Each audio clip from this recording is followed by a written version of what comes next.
At this very moment, large, well-organized caravans of migrants are marching toward our southern border. Some people call You guys remember that? Remember what they called it? it an invasion. It's like an invasion. And what does that have to do with the recent Mar-a-Lago FBI raid? Let's talk about it, y'all. Middle America. And you ain't black. The first time ever any... What are you people? We're Americans. We are Americans indeed. My name is Vincent, and this is Middle America with Vin and Sori. We're not left wing, we're not right wing, we're just right. Rich Yonkers, you were actually number 2, my man. The number 1 guy right now, unfortunately for you, Rich Yonkers, is none other than our own BC. BC was actually number 1 today. Okay, guys, we got a lot to cover. I don't know if I'm gonna cover it all because we have another thing cooking on the books, and we've got to get to that. But we'll at least be together for an hour. Shout out to the big homie Applejack. Missed you, buddy. Glad you're back. Applejack was busy tooling himself up, getting his bona fide, and he's in pretty good shape, so I'm glad to see that. All right, dear listener.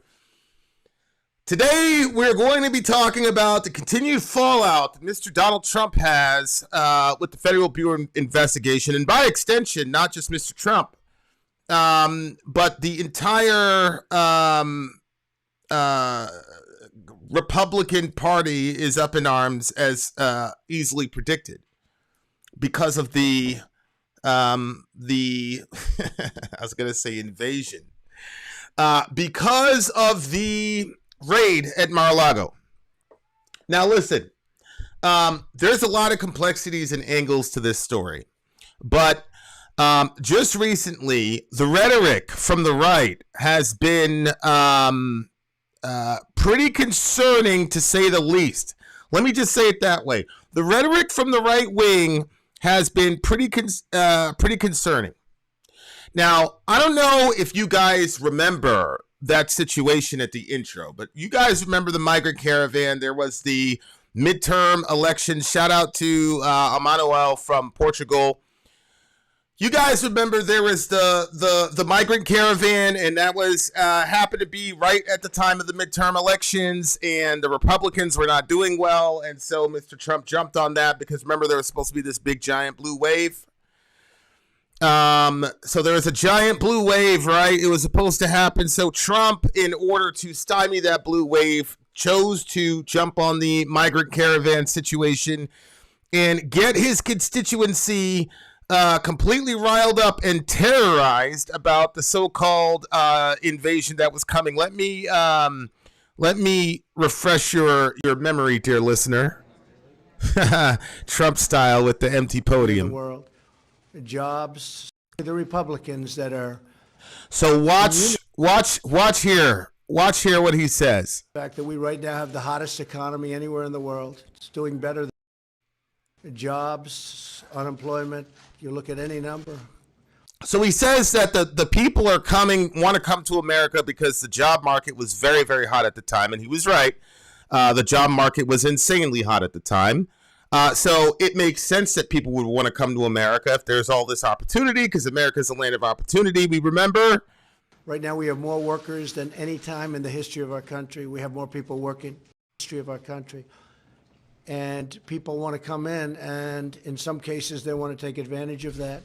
And that's okay, and we want them to come in, but they have to come in through merit. They have to come in legally. Then listen to this. At this very moment, large, well-organized caravans of migrants are marching toward our southern border. Large, well-organized. Some people call it an invasion. It's like an invasion. They have violently overrun the Mexican border. You saw that 2 days ago. These are tough people in many cases.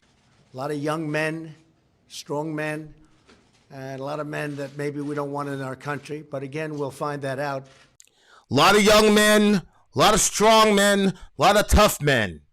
Now, I had clips and clips and clips of these things where Trump just kept saying invader, invader, invader, invader, invader, invader, invader. Right? And then we were told that Al-Qaeda was in the migrant caravan. ISIS was in the migrant caravan. We were told MS-13 was in the migrant caravan, etc., etc., etc. That's what we were told. And he kept using the word invader. Okay. And as he is using this rhetoric to try to gin up support via fear, he tried to terrorize his own constituency, scare them to death with this fiction that there was this very well organized, strong army of young men coming toward the border. You guys remember that? A wonderful fella posted this. A wonderful fella by the name of Robert Bowers posted the following. HIAS, that's a synagogue in his local city, likes to bring invaders that kill our people. I can't stand by and watch my people get slaughtered. Screw your optics, I'm going in. That individual then proceeded to massacre 11 beautiful Jewish people created in the image and likeness of God. Now, why did he go after that Jewish synagogue? Well, the reason they went after the Jewish synagogue is because the Jews follow the Torah, the first 5 books in the Bible. And the immigration policy in the Torah is that you are supposed to welcome the stranger, welcome the foreigner. You're supposed to actually leave certain areas of your property open for the foreigner to actually go onto your land so that they could forage the excess, harvest so that they could live. And God said in the Torah, if you fuck with these people, I'm going to make your wives widows and your children all orphans. You better be good to the stranger and the sojourner. So these Jews, taking their Bible, taking their Torah very seriously, loaded up and started sending care packages to the border in anticipation of the migrant caravan touching down. And this person interpreted that as you are providing aid and comfort to, as Mr. Trump said, this group of well-organized young men from Al-Qaeda, ISIS, MS-13. He painted this picture of this militant group of young men who were marching inexorably toward America. And so, this individual took Mr. Trump literally, and if it was literally true that migrant caravan was populated with people like that, then it would be true that those Jewish people were aiding and comfort a direct and explicit enemy of the United States of America. But as we know, that wasn't true. That's not what happened. We did not see a rash of Al-Qaeda terrorist acts, ISIS terrorist acts, MS.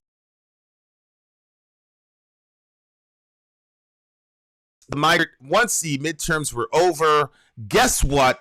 Disappeared from the national conversation. You got that right. The migrant caravan. After the midterm elections, Trump had nothing to say about the migrant caravan and everybody forgot. But I didn't. Dear listener, that migrant caravan illustrates, the synagogue shooting illustrates one of my major issues with Donald Trump and his supporters. They will never hold that man accountable for what he says. On the one hand, they will celebrate Mr. Trump's influence. They will celebrate how much of a persuasive speaker he is. They will celebrate the fact that he knows how to motivate his base. And they will give him all the credit in the world for that. But then when he uses that same language and that same power, and it results in dead bodies, immediately they start circling the wagons and refuse to take accountability or hold this man accountable. Okay, what does that have to do with the current situation in Mar-a Lago? Well, here's the situation, dear listener. Mr. Trump, and by the way, I do believe that Trump and his supporters have have legitimate beefs with the security state, particularly the FBI. And we are going to talk about that on the show right after this show. But I just wanted to show people what I'm talking about and the culture that Mr. Trump has created around the Republican Party and his followers and how dangerous that is. Okay. Now, here are some, and shout out to the big homie Matthew Maida, and shout out to the big homie Franz, who got us this information. And some of this shit is just, it's just unbelievable. Here is this Lauren Boebert person. I don't, to be honest, I don't know really much about this lady. I know she's on the right. She tweets today, 9 August at 7:30 p.m. Today, more than most days, I am thankful for the Second Amendment. I am thankful for the Second Amendment. Okay?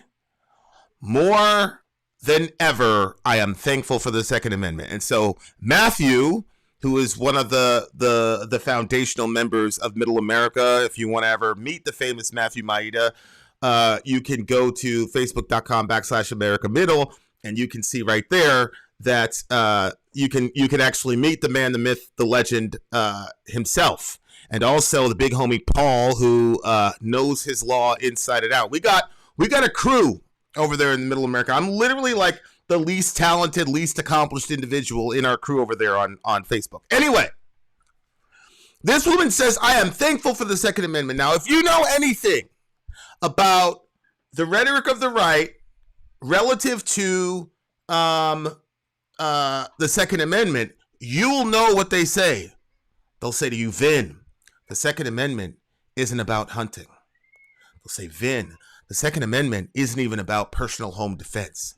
They'll say, Vin, the Second Amendment was designed by the framers of the Constitution for us to have weapons because we were always going to outnumber the government.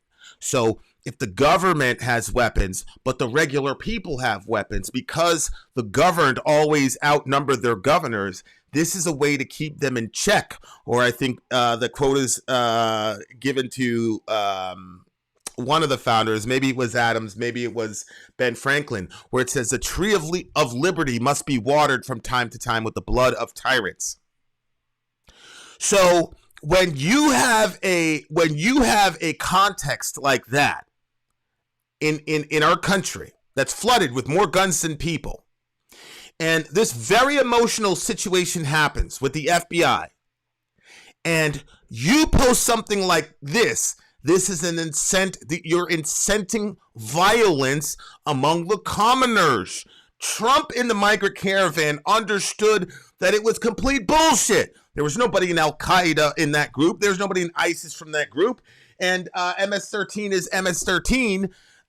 They didn't create a giant influx of MS-13 members in there. He knew that, which is why he stopped talking about it right after the midterms were over. But he didn't take into account the fact that or maybe he did, that his constituency didn't know that he was full of shit. And when you have a country that's full of mentally ill people and a controversial news cycle that incentivizes controversy and division, and you make statements about people marching into your country to kill you and your countrymen in a context like that, to not be able to calculate that something could go horribly wrong is absolutely ridiculous, short-sighted, and childish. But I think everybody would have been okay with Trump had he said, holy shit, my rhetoric went a little too far, and this guy went crazy and shut up all those good people. He didn't do that.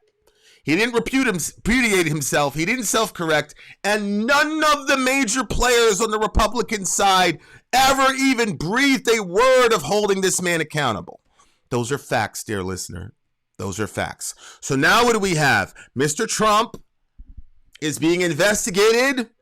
And what does Miss Boebert say? I'm thankful for the Second Amendment. So Matthew says, oh, so you ready to exercise the Second Amendment if the FBI comes knocking at your door? Obviously obviously.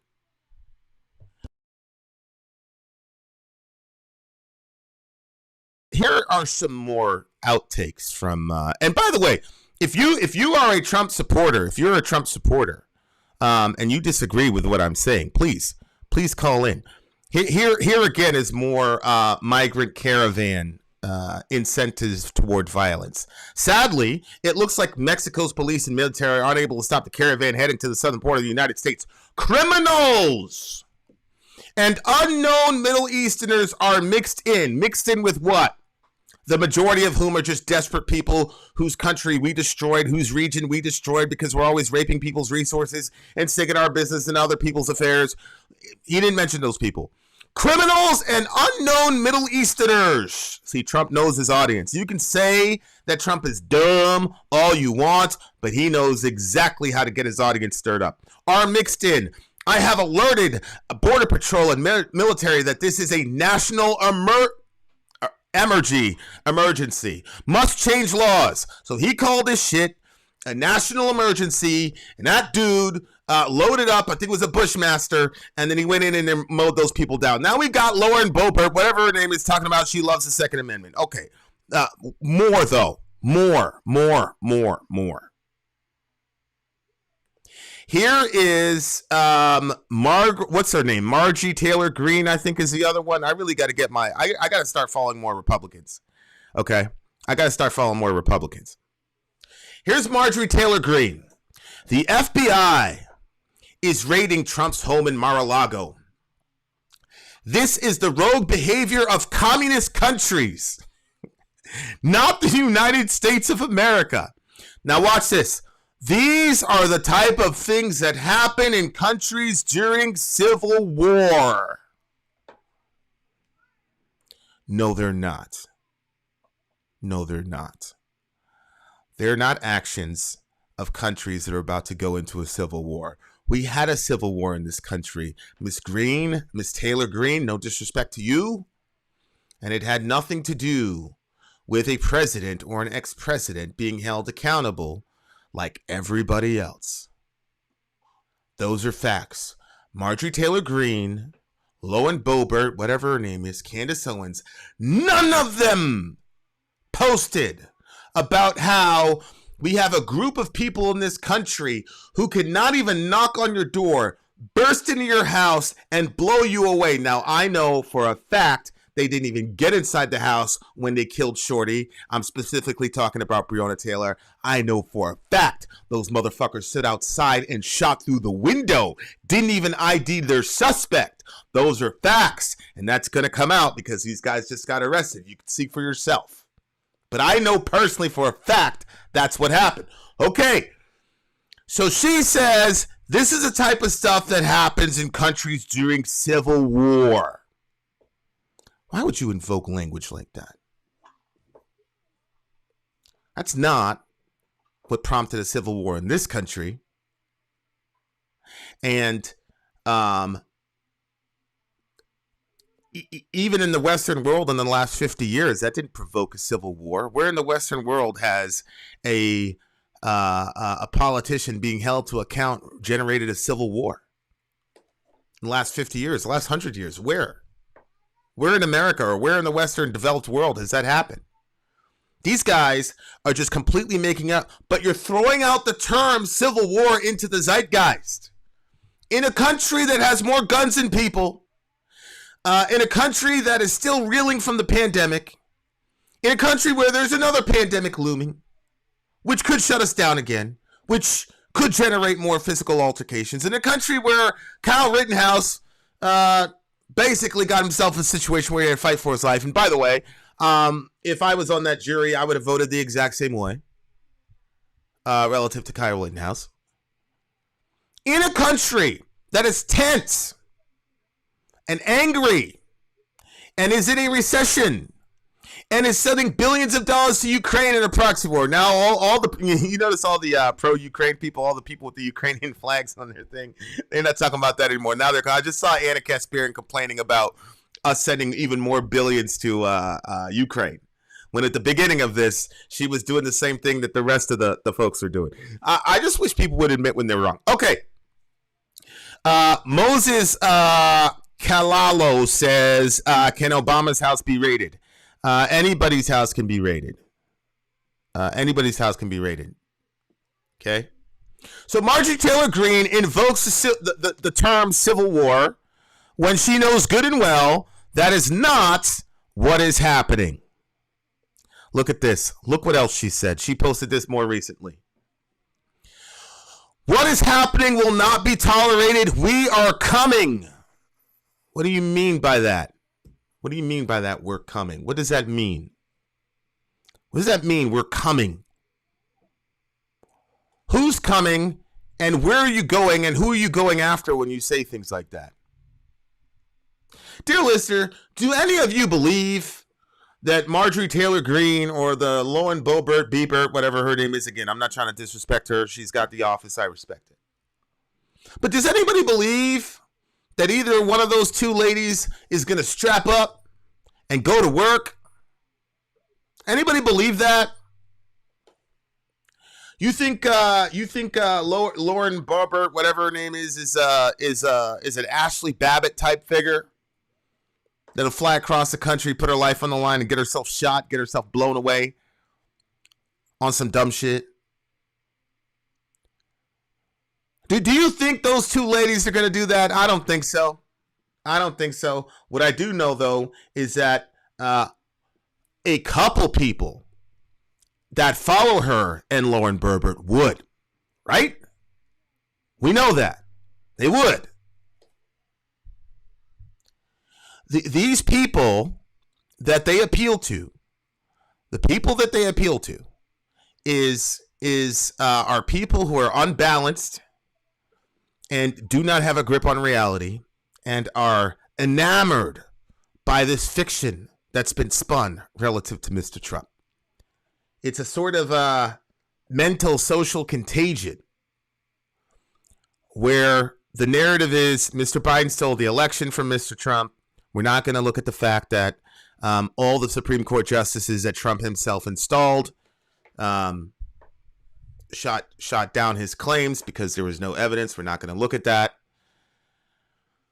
We're just going to go with this story that the election was stolen and that democracy is in the lurch. Somebody sent me this picture as I was getting my facts in a row, because you guys know how I get down. Somebody sent this to us in the chat on Middle America with Vin and Sori, because like I said, that chat and that Facebook page is where 99% of the stories that I cover comes from. I'm going to show you guys a discussion from last year with TPUSA and Charlie Kirk. I'm going to show you this discussion, and I want you to look at the affect, the facial expression, and listen very closely to how he responds. Now, I will say kudos to Charlie Kirk for the way he responded to the situation, because Mr. Kirk is the youngest one out of all of these people, and he handled this in the most brilliant way possible to kind of talk the guy off the ledge. Okay, here we go. Here's Charlie Kirk, and let's check this out. And let me know, guys, I do have my settings to play system audio, so you should, when sharing screen. Okay, so you guys should be able to hear it. Listen to this conversation, and the thing I want you guys focused on is the affect, the facial expressions, the attitude, the overarching body language. Watch this question. It's unbelievable. You ready? Yeah. You're brave. Okay, so I just want to make sure that you guys can hear this. And I'm going to turn up the video player sound. I'm going to try to max that out so that you guys can hear. Okay, there's system audio, so we're in good shape. Here we go. Here we go, guys. Here's the Charlie Kirk discussion. Watch this. Brave. You're brave for what you say and the fact that you stand up there and say it, and I appreciate it. I think we all appreciate it, actually, because there's not a lot of people that have the balls to do it. Yeah. But I want to ask you something a little bit out of the ordinary. So prepare yourself. At this point, we're living under corporate and medical fascism. This is tyranny. When do we get to use the guns? No, and I'm not, that's not a joke. I'm not saying it like that. I mean, literally, where's the line? How many elections are they going to steal before we kill these people? So, no, no, hold on. No, stop, hold on. Now, I'm going to denounce that. I'm going to tell you. Okay, so he denounced it, and he talked the guy off the ledge responsibly. He basically said, whoa. We've got all these laws that we can pull. There are all these social levers that we can pull. We don't need to go there yet. And the guy continued. He said, yeah, but when do we start the killing, though? And he was like, we've got to exhaust all the mechanisms we have before we start murdering dudes. But I want you to understand, this is the mindset of these people. And I don't know if you got this, but that dude was challenging Charlie Kirk. He was saying, hey, bro, you've been very brave. You got a lot of balls, blah, blah, blah. But when do we get to start killing motherfuckers? When do we start killing people? I think he literally said, when do we start the killing? That was a year ago. That is the mindset of a lot of these people. Now, Charlie Kirk, I will say again, responded in the most responsible way possible that would have given those dogs of war some incentive to back down. And praise God for Charlie Kirk, because if it was Lauren What's-Her-Face Boebert, I'm sorry, I shouldn't say that. She's Lauren Boebert, please help me with the pronunciation, Marjorie Taylor Greene, they would not have been able on the fly to talk those people down. Charlie Kirk understood the situation, and he understood the people that he was dealing with, and he talked them down. But the vast majority of people on that side are not acting with any form of responsibility, dear listener. Do you remember this? Here, we've got more. Before January 6th, there were all these alternative social media outlets. One of them was a social media outlet called Parler. Now, here are a couple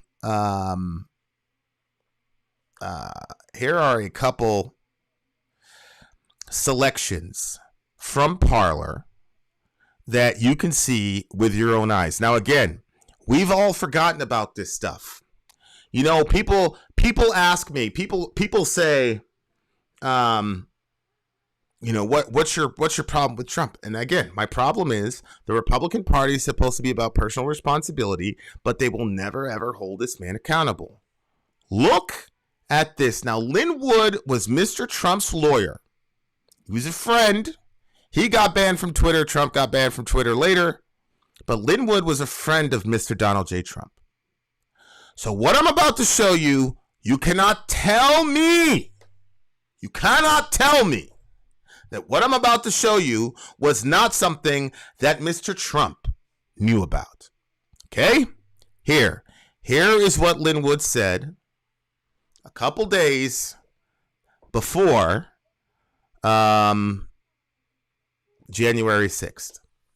The time has come, patriots. This is our time. Time to take back our country. Time to fight for our freedoms. Pledge your lives, your fortune, and your sacred honor. There will not be another chance. Speak truth. Be fearless. Almighty God is with you. Today is our day. 1776 again. That was Lin Wood. 3 days prior to January 6th. That statement had literally a thread of about 3,000 comments. And what I did was screenshot. Now here's JF. JF said peacefully. No, JF. He did not say peacefully. He said pledge your life, your fortunes, and your sacred honor. And then he showed us the 1776 battle flag which was the flag that we used when we were going after the British, because we were going to war to overthrow a tyrannical government. Now watch. Here are the responses that happened in that 2,000 comment thread. I sat there and I combed a bunch of them. I took about 50 screenshots. Okay? Took about 50 screenshots on this. Here is the response to Mr. Linwood. Now here's JF. The FBI were the ones that pulled it in the first place. Yeah. Here's JF. Here we go.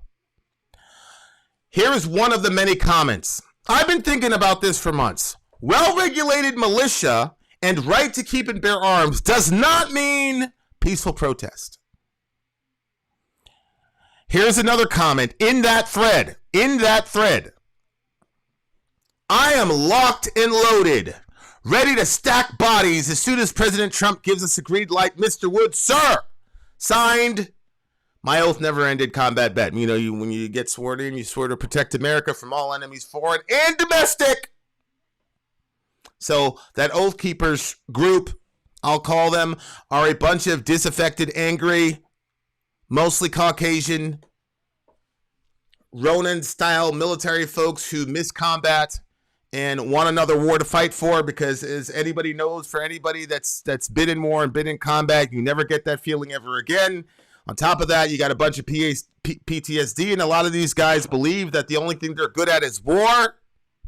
And so if the only thing you're good at is war, if your entire life is being a hammer, you're going to look like crazy to find a nail. That's what Mr. Linwood wrote. And the responses in the thousands. I didn't even post everything.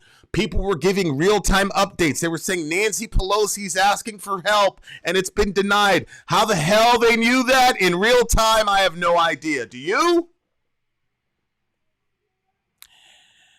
That is the rhetoric from those folks.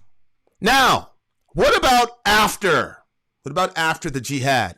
After the crazy stunt that these people pulled on January 6th? Keep in mind, they believed that Trump also had an army of armed individuals, and I had people texting me saying, bro, just watch. Pelosi and all those motherfuckers are coming out in handcuffs, blah, blah, blah, blah.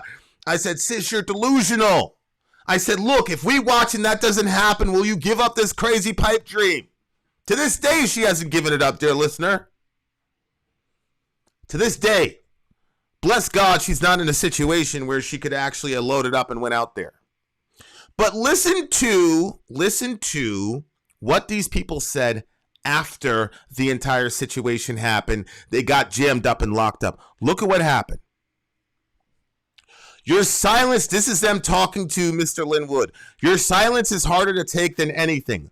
Talk to those of us who have been by your side. Let us know the plan so we can back you. Martial law, insurrection, civil war. What is our next step? We have to have a next step. I will not give up and let my granddaughters grow up in a communist country. He said county. Again, a lot of these people, because they have low skill, they believe that jihad is the only thing that they can offer. You can see here, county. I'm not going to let my granddaughters grow up in a communist county. If you're truly giving up, let us know too, so another can step up and lead our country back into democracy. This is after the January 6th stuff happened and they all got arrested. It became the laughing stock of America. I could actually show you in the thread where like the people are like, everybody's laughing at us, yada, yada, yada. But here's my point. My point is these people are still out there. And they're still carrying the same energy. And January 6th, the way that it went down, didn't change their mind. Yes, a lot of them were disillusioned, but there's a big core of them who will not let it go. Okay? These people are still around, thinking this way, talking this way, acting this way. And it is in that context that and all the rest of these people are talking about jihad and civil war and blah, blah, blah, blah, blah, blah, blah, blah, blah. And nobody on the right-wing side is out here trying to stop these people. Here's Mr. Crowder. Tomorrow is war. Sleep well. And then what happens with the right is they'll play this shell game. They'll say, listen, I didn't tell anybody to go do jihad. I didn't tell everybody to strap up. I didn't say that, bro. I didn't tell anybody to do that. I meant war metaphorically. So there's always this deniability. Oh, I didn't say that we're in a civil war. I'm saying these are the things that happen in civil war. There's always that. There's always deniability for these people, but they know good and well that a bunch of their constituency are sick in the head, very armed, a lot of PTSD, and a very, very itchy trigger finger. So all the folks that were saying silly things like, January 6th was nothing, blah, blah, blah. Stop it. Stop it. All that shit was going down, and our president sat there and let it happen. He didn't get on Truth Social. He didn't go to Parler and say, whoa, I'm hearing you guys talking about being locked and loaded, killing people, all this shit. Nah, we're not doing that. So here's what happens. All this shit is going down. Parler, all these people talk about being locked and loaded and killing people. And then Trump says, we're going to fight. Giuliani says, we're going to fight. And then Trump throws the word peacefully out there. And all of his supporters say, see, he said the word peacefully. That means he has zero accountability. Nope, not good enough. Sorry. That's not how it works. You and your acolytes don't get to talk about violent jihad, hanging Mike Pence, killing Mike Pence, shooting people, executing people. Linwood talking about putting people up on a wall and blowing them away. You don't get people saying that around you. You don't repudiate any of it. And just because you use the word peaceful, we're supposed to say, oh, you had no influence whatsoever in whipping this crowd into a frenzy. Stop it. No. No. That's not how it works. That's not how it works. Now, you guys remember? I talked about this yesterday. I was in a little mini debate with my brother, Art Perez, and he was telling me that Trump had no responsibility whatsoever for January 6th. This is the party of personal responsibility. Here is Governor Larry Hogan, Republican, from the great state of Maryland. Here is a Republican governor for the great state of Maryland, who commented on his role in January 6th.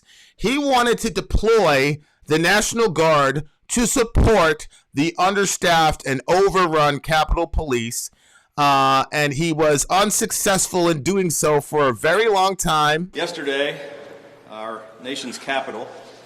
And I want to there's 18 minutes of conversation here. I'm going to fast forward to the Q&A section because when I saw this, I said, Trump needs to spend the rest of his life in prison for what I'm about to show you guys here. Check this out, guys.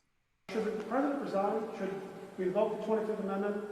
That the people always prevail. Now here's Randy Williamson. And the Dem says no. No, that's not what happened. That's not what happened, Randy. Here is the Republican governor of Maryland. The Republican governor of Maryland. Listen to what he said. God bless the great state of Maryland and the United States of America. With that, I'll be happy to take some questions. Governor, what did the Secretary of Defense say? What, in denying authorization for the Maryland National Guard, what was the reason given? Well, none of us really spoke. The SecDef, Randy and everybody else, is not Nancy Pelosi. The Secretary of Defense was appointed by Mr. Donald J. Trump, not Nancy Pelosi. The Secretary of Defense, but we were repeatedly, General Gowan was repeatedly being told by the National Guard at the national level that we did not have authorization. I was actually on the phone with Leader Hoyer, who was pleading with us to send the Guard. He was yelling across the room to Schumer and they were back and forth saying, we do have the authorization. And I'm saying, I'm telling you, we do not have the authorization. And so we had multiple times, the general was, we running up the flagpole, we're ready, don't have authorization, don't have authorization. And then I get a call an hour and a half later. From the Secretary of Defense, the Trump-appointed Secretary of Defense. The newly Trump-appointed Secretary of Defense, by the way, because 2 weeks prior, a new one had just been brought in because the previous one resigned. Out of the blue, not from the Secretary of Defense, not through what would be normal channels. I got a number I don't recognize on my phone. I pick it up anyway. Larry Hogan. And it's like, just Ryan McCarthy, Secretary of the Army, Governor, can you come as soon as possible? It was, it was like, yeah, we've been waiting. We're ready. I can't tell you what was going on the other end on the decision-making process. There's been lots of speculation in the media about that, but I'm not privy to what was going on inside the White House or inside the Pentagon.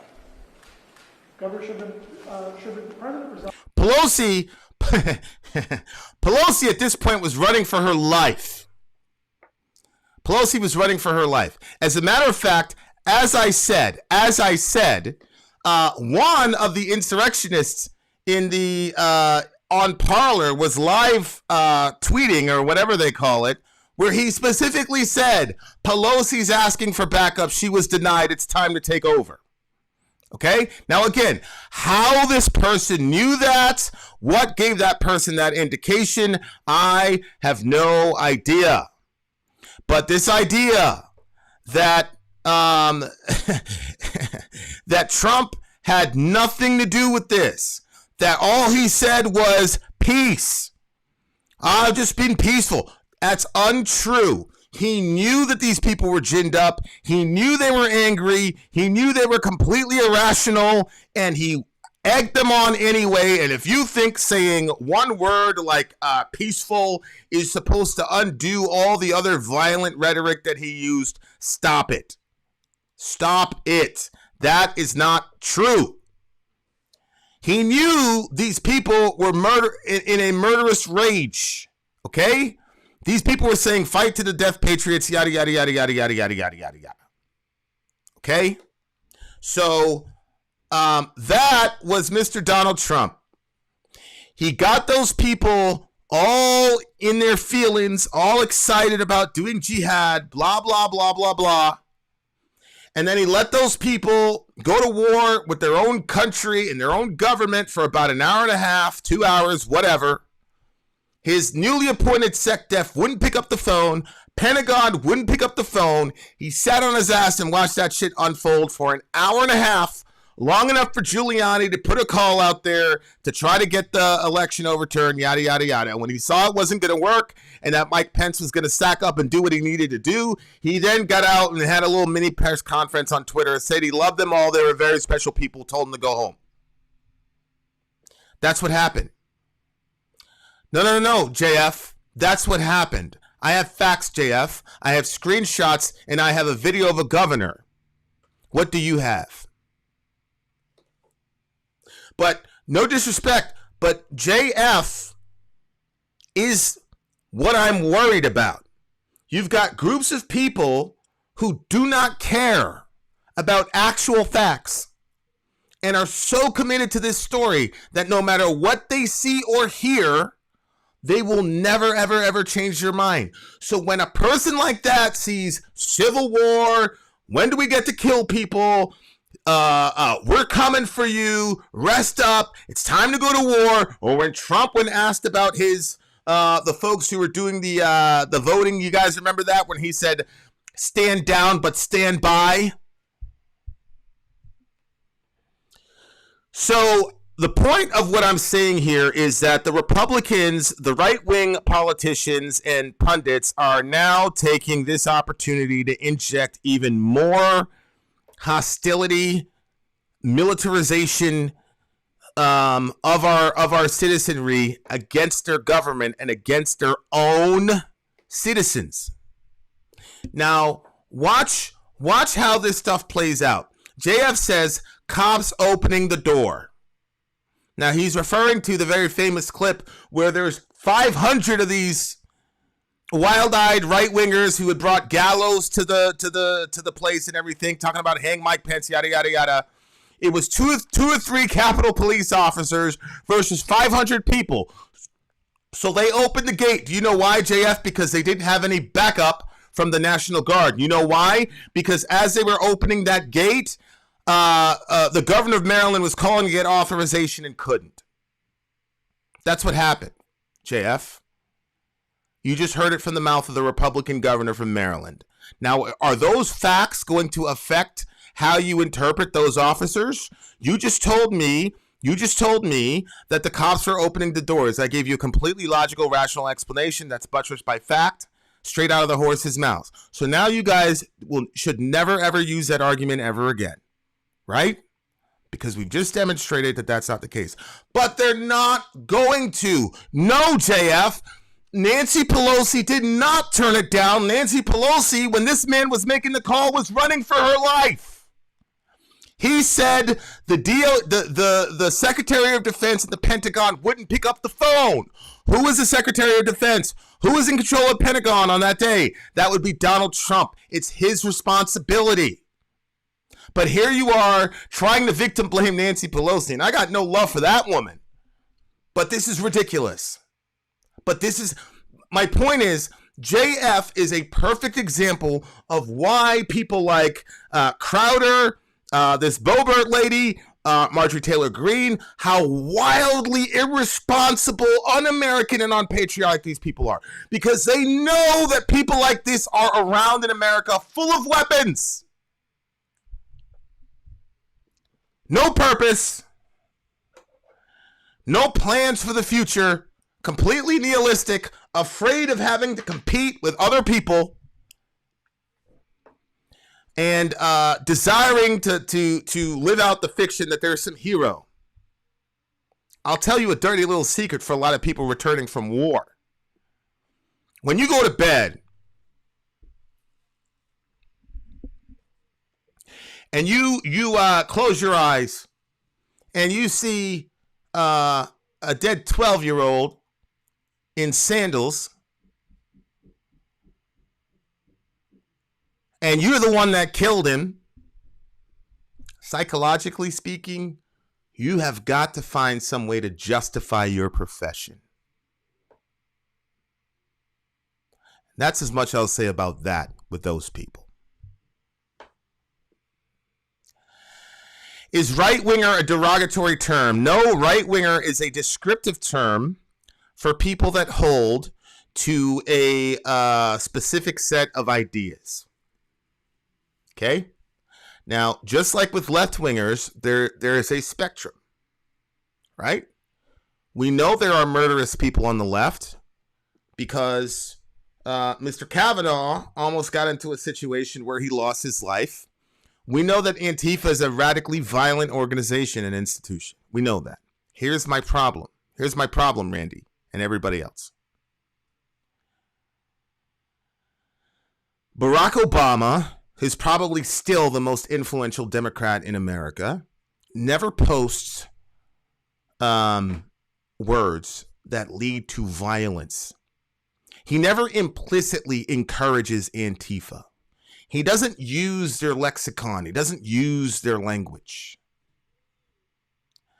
This brand of the highest profile Republicans using incendiary language while they stay up in their elite, cloistered, guarded, gated communities, while regular people who are traumatized and don't know any better strap up and do work and die in the streets so that they can win political points. That is something very specific to a specific group of people. Yes, Mark, she was running for her life. And yes, Mark, there are a lot of folks that were in that group that said if they would have caught her, they would have killed her. Just like they said if they caught Pence, they would have killed him. So yes, she was terrified and running for her life. Much like the Josh Hawley fella, who's a Republican, and even he was running for his life. And Josh Hawley's this big masculine alpha male, right? Isn't that? He's a big alpha male. And we saw him on video running for his life. Nancy Pelosi's a woman hearing all these chants about killing Mike Pence. So think. What's Nancy thinking? Well, shit, if they're talking about killing Mike Pence, what's going to happen to me? That's what happened. That's what happened. All right. So here's my point. My point is, as Appy said, words matter. I am not saying that if you say something mean, you should be off Twitter. People hurt your feelings, blah, blah, blah. Please. I got a guy in Middle America right now in the forum that hates my guts. Can't stand me. Hates me. He's not blocked. He can still participate. He said mean things to me that I don't think are true. But I don't care. We have a free speech environment over in Middle America. So I'm not one of those people. And by the way, if you're on the left and you're really happy about this show, you're going to be very unhappy in about 10 minutes. Because I'm not beholden to anybody or any political party. I'm beholden to America. That's my group. I love America. I wasn't born in this country. And look, if you're not from this country, and if you've seen other things, and if you grow to love and respect this country a little bit deeper, a little bit more, and you know that you have a lot more to lose. People who are born in this country don't realize that there's a lot more to lose because it's all you know. I love this country. This country's got a lot of problems, but I love it to literal death. But let me tell you something. These people who are calling themselves patriots are not lovers of our country.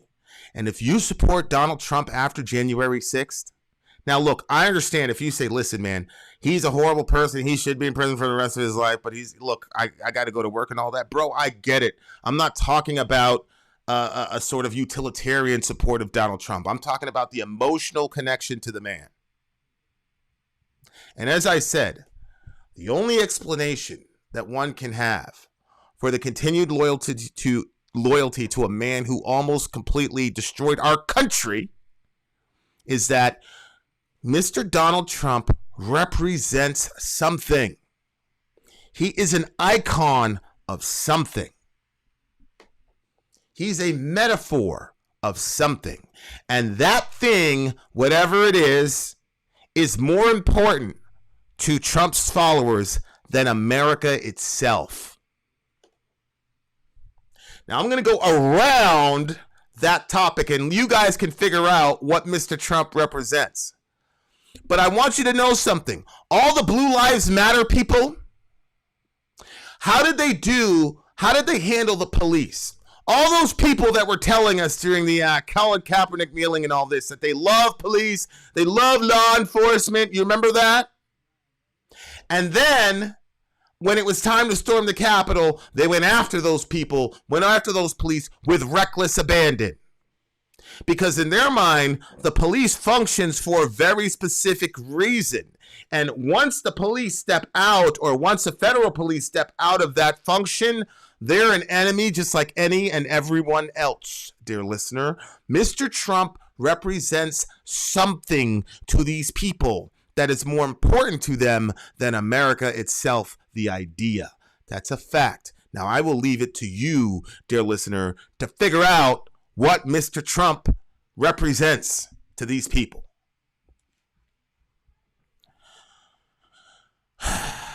Trump didn't destroy our country, our government for the past 100 years destroyed the country. Of course, I agree.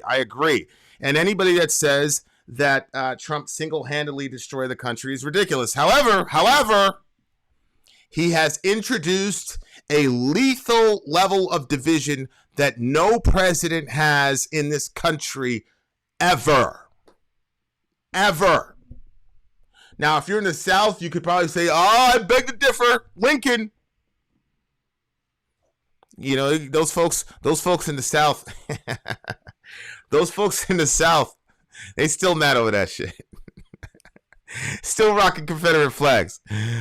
That's an enemy flag, by the way, the Confederate flag. Now they want to dismantle the FBI because they did a bad thing to Trump.